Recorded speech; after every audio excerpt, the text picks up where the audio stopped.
It appears that Americans are having fewer babies. Instead of a pandemic baby boom, like some experts predicted, new data shows there was a pandemic baby bust, maybe. Yeah, the CDC reported a 4% decline in the national birth rate last year and the lowest number of total births since 1979. That follows a trend that's been happening for years, but 2020 saw the most drastic drop in more than a decade. So let's look at the data here. This shows the general fertility rate. That's the number of births per 1,000 women within childbearing years, which is ages 15 to 44.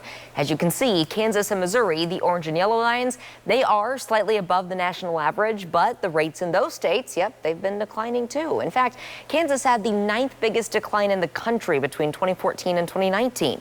So we don't have this data from 2020 for Kansas and Missouri yet, but if they follow the national trends, we expect the rates to be significantly lower. So the question is, why is this happening and what does it mean? Sure. All new this morning, 41 Action News reporter Dan Cohen looks at the various trends behind those declining numbers. It's a regular morning of chores for Karen and her son Clark. 10 years into being a mom, she looks back on why she waited. We had Clark at 34, and honestly, my thought was, I'm either going to have kids young, but I'm probably not going to be super financially stable, which was kind of the thing I had seen through my whole life, or I'm going to wait a while. After becoming debt-free and establishing a career, she says she's seeing similar circumstances among her fellow moms. I was a professional person for a decade, and that went into almost until he turned 2, and then I was like, I feel like I'm missing things, so I decided to stay home, and all of that has been a thing that I have seen amongst the group of women that I am in the same circle with. We waited, some of us stayed home, some of us continued to work, but the majority of us are in our mid-40s with kids in elementary school. The country's recent birth rate decline has continued since 2008's Great Recession, but it's not just financial decisions behind the numbers. Social shifts and delaying birth is also playing out nationally. We have a lot of moms that are over 35 and even into their 40s that are having children, sometimes for the first time. One age group that's seeing an even steeper decline is teenagers. Those birth rates dropped by 8% last year. We're also seeing less unintended pregnancies because contraception is more available, and that goes down all the way to teens. I think we've seen a pretty high decrease in the teen rate of pregnancy just because teens can now have better access to contraception. Karen says she doesn't have any misgivings starting a family at a later age, but does have one regret. I do regret that maybe I won't get to see as much of his life as my parents have been able to see of mine.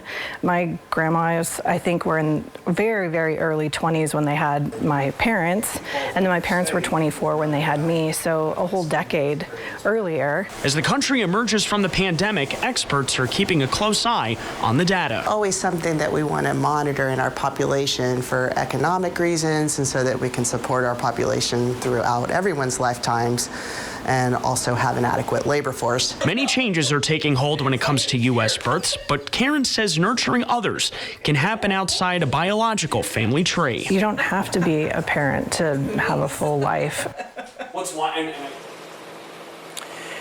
The pandemic also changed the environment of delivering new children into the world. Taylor and Lindsay, Dr. Kramer told me here at St. Luke's North, she at one point had 6 devices in one delivery room, all connected to FaceTime to witness the momentous occasion of delivering a new child. And she's hopeful that there will be fewer devices needed in a room as vaccinations continue to go up. 6 FaceTimes. Of everything else that we talked about in that story that so many people identify with also in the last year. Absolutely, yes. What everybody dealt with delivering babies. Oh my goodness, Dan. So the OBGYN you spoke to mentioned some health risks associated with giving birth at a later age. What's the later age you're talking about and what are those?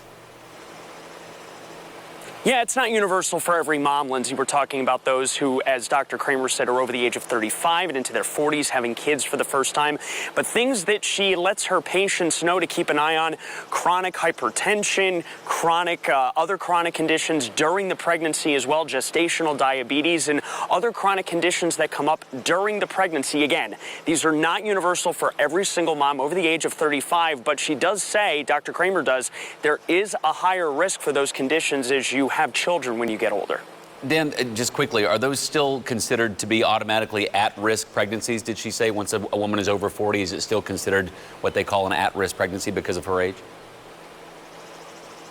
She didn't universally identify every pregnancy like that, but she did say it's something that she lets patients know to keep an eye on. I think it's more of a case-by-case situation. And like you heard her say in the story, she's seeing a lot more moms that are hitting that age group that are having kids for the first time because, again, they're delaying those pregnancies as they get older. All right, Dan Cohen live for us this morning. Dan, thank you very much. As he explained, the reasons behind the birth rate decline are complicated and varied. So while the pandemic may have caused a lot of people to delay having children last year, there are plenty of other reasons that have led to that continued birth rate decline. So let's take a moment here and look at those. In a New York Times survey from 2018, expensive childcare was the #1 reason for delaying having children. A lot of people this morning were listening to that going, yep. All of these things that play into so many people's lives, right? Nearly half of respondents said they were worried about the economy. 33% said they were worried about climate change. 39% said they did not have enough parental leave from their jobs. 13% of people cited student loan debt as the reason, and almost a quarter of the respondents said they were prioritizing their education or their career. So if that trend continues, that downward spike, I guess, that we showed you, we could start to see some negative economic impacts potentially. Fewer children, of course, leads to eventually a shrinking workforce, and that could mean the price of services and goods would go up.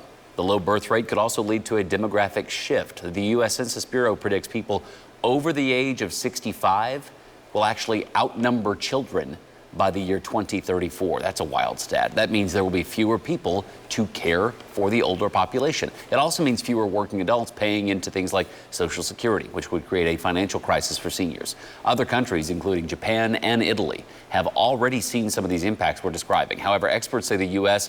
does have an advantage because it still has a higher number of immigrants coming into the country.